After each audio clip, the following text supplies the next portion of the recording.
پہلا مسئلہ کہ اگر کسی نے سلام غیر عربی میں کیا، کسی بھی زبان میں عربی کے علاوہ سلام کیا، فارسی، اردو، مثلا انگلش وغیرہ،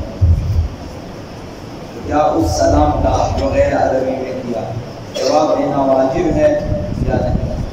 تو فرمایا فقہاء نے کہ اگر اسی سلام کا ترجمہ ہو جو ہم عام طور پر ایک دوسرے سے ملاقات کے وقت کرتے ہیں، اگر اسی کا ترجمہ ہو تو جواب دینا لازمی ہے۔ لہٰذا غیر عربی میں اگر سلام کرے، اسی سلام کا ترجمہ اگر ہو، یعنی تم پر سلامتی ہو، اس طرح سے اگر سلام کرے اس کا جواب دینا لازمی ہے۔ اب آپ اسے عربی میں جواب دیں، غیر عربی میں جواب دیں، اسی طرح سے جواب دیں، اس طرح سے ہم دے دیتے ہیں کہ تم پر بھی سلامتی ہو، مثلا یا آپ کہیں وعلیکم السلام۔ یہ پہلا مسئلہ۔ دوسرا مسئلہ مکبر کے سلام کا جواب۔ بعض نماز جماعت میں لوگوں کی تعداد زیادہ ہوتی ہے، وہاں مکبر رکھتے ہیں، امام جماعت کی آواز ان تک نہیں پہنچتی تو مکبر ہاتھ میں مائک لے کے مثلا ان کو بتاتے ہیں کہ امام اس وقت قیام میں ہے، رکوع میں ہے، سجود میں ہے، امام دوسری رکعت کے لیے کھڑے ہو رہے ہیں، تشہد میں، سلام میں، وہ مکبر بیان کرتا ہے۔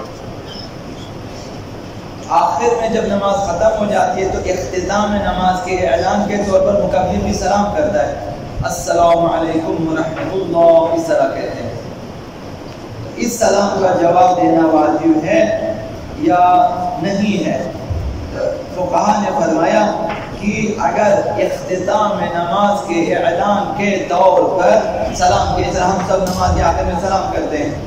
تو ایک دوسرے کے لیے تو نہیں کرتے کہ ایک دوسرے پر واجب ہو جواب دینا،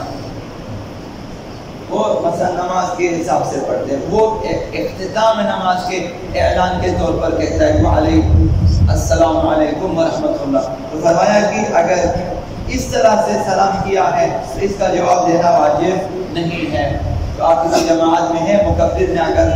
اختتام نماز پہ السلام علیکم ورحمۃ اللہ کا جواب دینا واجب نہیں۔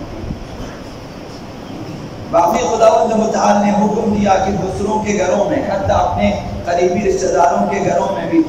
جب تک سلام کر کے اجازت نہ لے داخل نہ ہوں، سلام بھی کریں داخل ہونے پر اور اجازت بھی لیں ان سے دروازے سے، یا سلام کریں پھر اجازت دیں، یا اجازت طلب کریں پھر سلام کریں، پہلے سلام کریں بہتر ہے۔ تو خداوند متعال نے فرمایا لا تدخلوا بیوتا غیر بیوتکم حتی تستأنسوا وتسلموا علی اہلہا، جب تک اجازت نہ لو اور جب تک سلام نہ کرو دوسروں کے گھروں میں داخل نہ ہو جانا۔ تو اس آیت کے ذیل میں آقا امام جعفر بن صادق علیہ السلام نے ارشاد فرمایا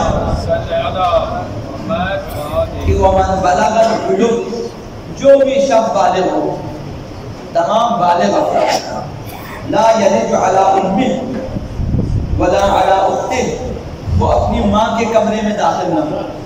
یا ماں کے گھر میں داخل نہ ہو، اور یا اپنی بہن کے گھر میں داخل نہ ہو،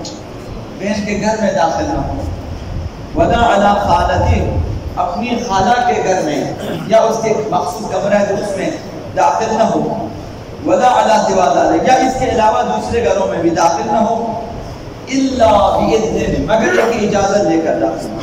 تو اگر گھر میں مثلا اگر والدہ کا کمرہ الگ ہے تو پہلے آپ اجازت دیں یا مثلا کھٹکا دیں تو پھر اجازت لے کر داخل ہو جائے۔ اسی طرح خالہ کا گھر یا کمرہ ہے، بہن کا گھر یا کمرہ ہے، ان میں بغیر اجازت داخل نہ ہو۔ خداوند تعالی نے منع فرمایا فلا تأذنوا، اور یہ بھی فرمایا فلا تأذنوا حتى يسلم، اور جب تک تمہارے پاس اگر کوئی جب تک سلام نہ کرے گھر میں آنے کی اجازت نہ دو، اگر وہ سلام نہیں کرتا تو آنے کی اجازت نہ دو، تاکہ معاشرے میں یہ رائج ہو جائے کہ ہر آنے والا پہلے سلام کرے پھر گھر میں داخل ہو جائے، خود سلام اور اجازت کے بغیر داخل نہ ہو اور دوسرے کو بغیر سلام اور اجازت کے داخل ہونے نہ دو۔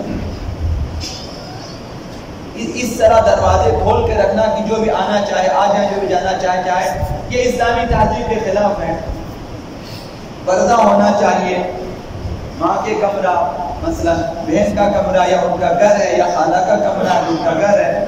یا پھوپھی مگر چاچا ماموں ان کے گھروں میں بھی پردہ ہونا چاہیے، اور ہمیں اجازت دینا چاہیے، خان سے اجازت دیں، سلام کریں، کچھ بولیں تاکہ وہ آپ کو جو ہے آنے کا کہیں، خوش آمدید کہیں، یا آج کے اسلام کو ویلکم کریں، پھر آپ چاہیں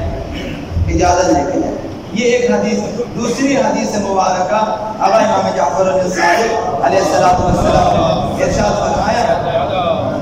یستأذن الرجل اذا دخل على ابیہ، انسان جب اپنے باپ کے گھر میں یا اس کے کمرے میں داخل ہونا چاہے تو اجازت لے لے۔ اسلام کا حکم یہ ہے، باپ کے کمرے میں جانے اجازت لے لیں، مثلا ماریں یا سلام کریں یا بولیں کہ میں اندر آنا چاہتا ہوں۔ ولا يستأذن الاب على الابن، لیکن باپ کو اجازت ہے کہ بغیر اجازت کے بیٹے کے کمرے میں داخل ہو جائے، باپ کو اجازت لینے کی ضرورت نہیں ہے، بیٹے کے لیے لازمی ہے کہ باپ سے اجازت لے کر اس کے کمرے میں داخل ہو جائے۔ یہ اس حدیث مبارکہ میں وَيَسْتَأْذِنُ الرَّجُلُ عَلَىٰ ابْنَتِهِ وَأُخْتِهِ، اور انسان اپنی بیٹی کے کمرے میں یا اپنی بہن کے کمرے میں یا ان کے گھروں میں داخل ہونا چاہیں بغیر اجازت کے داخل نہ ہوں، اسلام نے منع کیا۔ تو اس پر سختی سے عمل کرنا چاہیے ہمیں، بھلے وہ ان کی طرف سے کوئی اعتراض نہ بھی ہو تب بھی اجازت لینا چاہیے، تاکہ وہ بھی سیکھیں کہ اجازت لینا ضروری ہے اور تمہیں اجازت دینا چاہیے، تاکہ یہ معاشرے میں رائج ہو جائے۔ اسلامی تہذیب کو رائج کرنا یہ ہمارا کام، یہ خود بخود رائج نہیں ہوگا۔ وَيَسْتَأْذِنُ الرَّجُلُ عَلَىٰ ابْنَتِهِ، اپنی بیٹی کے گھر میں بھی اجازت لے کر داخل ہو، مثلا کمرے میں کمرہ اگر الگ ہے تو آپ اجازت لے کے جائیں، اگر بیٹی شادی شدہ اس کے گھر آپ جانا چاہیں تب بھی اجازت لے کے جائیں، اور اسی طرح بہن کے سلسلے میں وَإِذَا كَانَتَا مُتَزَوِّجَتَيْنِ، اگر دونوں شادی شدہ ہیں تو اجازت لیے بغیر ان کے گھروں میں داخل نہ ہو۔ باپ کے لیے بھی بھائی کے لیے بھی یہی ہے، بھائی بہن کے گھر میں، باپ بیٹی کے گھر میں، اگر وہ شادی شدہ ہیں تو بغیر اجازت داخل نہ ہو۔ کسی شخص نے رسول خدا صلی اللہ علیہ وآلہ وسلم سے پوچھا، یہ حدیث کا خلاصہ ہے، فرمایا کہ سوال کیا کیا میں اپنی ماں کے پاس بھی اجازت لے کر داخل ہوں؟ پیغمبر انسان سوال کیا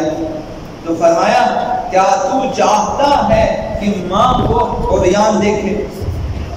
اس نے کہا نہیں، مجھے یہ پسند نہیں ہے۔ تو فرمایا کہ شاید اس کا جب تو داخل ہو عریان ہو، مثلا لباس بدل رہی ہو،